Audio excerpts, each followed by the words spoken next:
There's no doubt if you've been around for a hot minute, you know the importance of analyzing your social media data to help you reach your big business goals. But if the thought of diving into that data on your own has been holding you back from the content clarity that it can bring, I've got your back.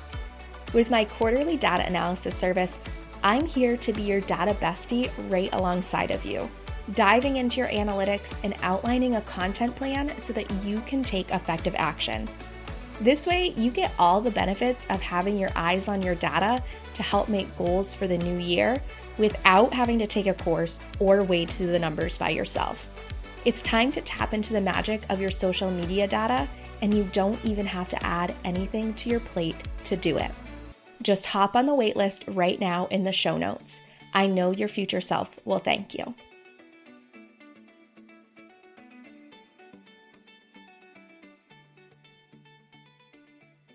You've shown some love to your account. You've gotten your audience to show some love to you. But how do you show your audience some love? How should you be spending your time engaging with others on social media? That's what we're chatting about in today's episode. So teacher authors, go ahead and reheat that cup of coffee because I'm your host, Cassandra Foster, and we're about to get schooled in socials.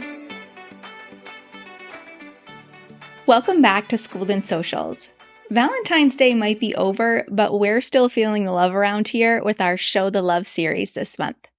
So far, we've tackled showing some love to your account so that it is in tip-top shape, and how to get others to engage with you and show some love to your content.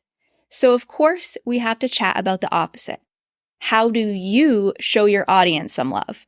What's the best way to spend your time engaging with others? Now, before we talk about what you should be doing, I want to take a minute to chat about outdated engagement strategies.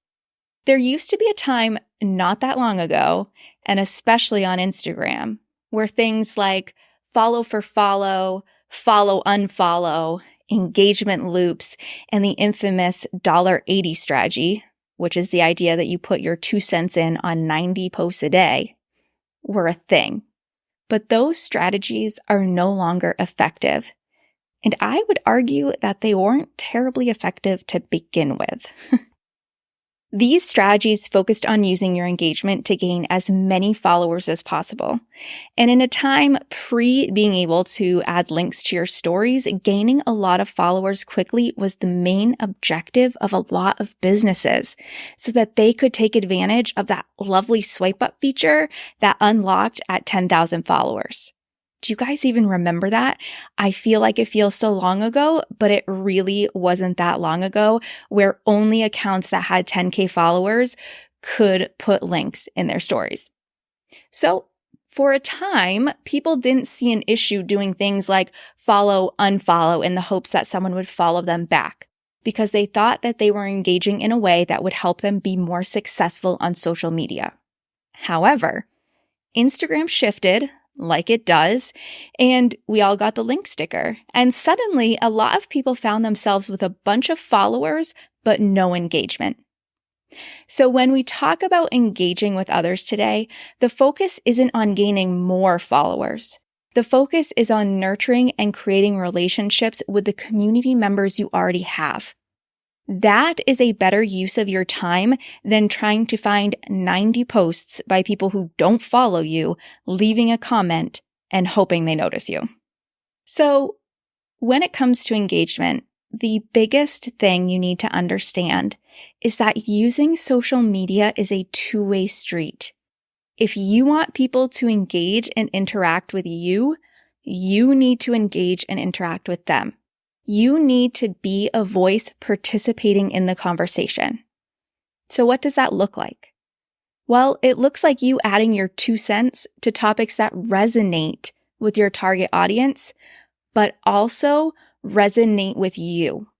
Because nothing will backfire harder on you than if you try to engage for engagement's sake and aren't authentic. In a Facebook group, this might look like adding your thoughts to a member's posts that have gotten a lot of comments, so that you know that's something that your community is interested in, and so you join the conversation by either sharing a unique idea or by responding in a thoughtful way to someone else's idea that they had on that post. In this sense, you start to move from just being like an admin of the group to being a member of the group. You build trust with your members and you cultivate those relationships, which are so important for those members to take that next step and become customers. Now, on Instagram, this can kind of take a few forms, such as scrolling your home feed and engaging with posts that stop your scroll if they're related to your niche or they're from a community member. Or it might look like taking part in larger conversation on others' posts by searching out popular topics relevant to your target audience. You can do this by following relevant hashtags, and for some of us, even following relevant geotags if our resources are targeted at a certain geographical location. The biggest thing here is to just start becoming part of the conversation. Don't overthink it. Don't worry about commenting on a certain number of posts each day. Just genuinely interact with posts that resonate with you, with an eye towards those posts that would also resonate with your target audience or were created by your target audience. Now, the good news is you don't always have to do all the legwork when it comes to engaging with your audience. When they engage with you, that is a signal that you should engage back with them. So on Instagram, when someone comments on a post, or you see that they shared one of your posts to their stories, or maybe they responded to one of your stories, respond back to them in a way that keeps the conversation going. Maybe they told you that they love the resource you posted about. Don't just say thank you and move on, but maybe say thank you and also, what was it that you most liked about using this resource in your classroom? Or ask them if there was anything they would change about it. One, not only is that a great way to do a little bit of market research. Two, it shows that community member that you actually care about what happens after they spend their dollar bills in your store. Now, if you have limited time to be engaging, here's how I would utilize comments, DMs, and stories on Instagram. First, schedule a time in your day to go in and thoughtfully engage. This shouldn't just be scrolling time. There should be time on your calendar where you say, I am going to spend some focused time engaging with my community. Set a timer so you don't get sucked into social media land for whatever amount of time you've carved out and blocked off for yourself. Then start by responding to any DMs that you might have been sent.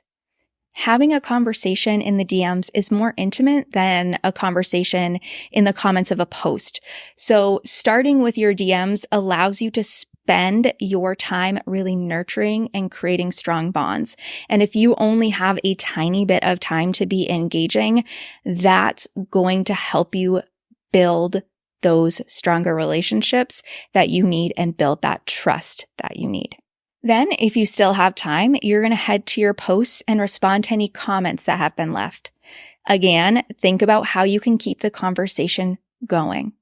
For example, if someone asks you a question, answer it in the comments, but then you could also send them a quick DM so that you can maybe go more in depth or make sure that your answer actually answered their question.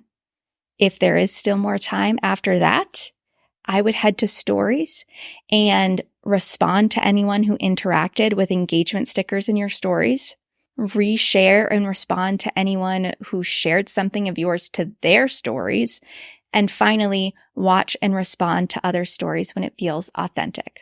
And in this whole process, if your timer goes off, you're done. You set your phone down and you walk away, and that is okay. Now, this is kind of the same principle for Facebook groups, but you'll just be focused on comments and potentially DMs if a community member reaches out to you. But also the big thing that you're going to want to be focused on is member created posts within that group. You want to make sure that you are jumping in on those conversations.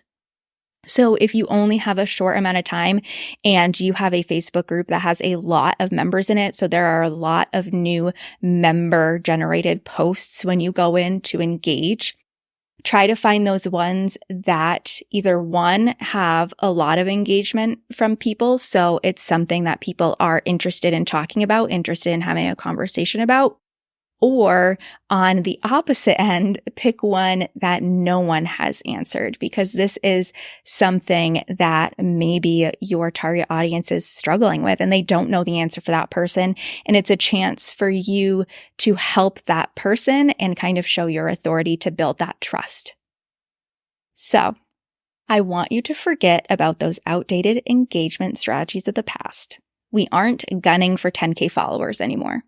We're working on fostering authentic relationships, and we're utilizing our DMs, comment sections, stories, and member-generated posts to make those connections with our community members. Now, before you walk away from this episode, I want you to go ahead and do yourself a favor. Look at your schedule and find a little slice of time where you can engage with your community. I'm talking 5, 10, 15 minutes. That's truly all you need. All right, Cold Coffee friends, thanks so much for listening.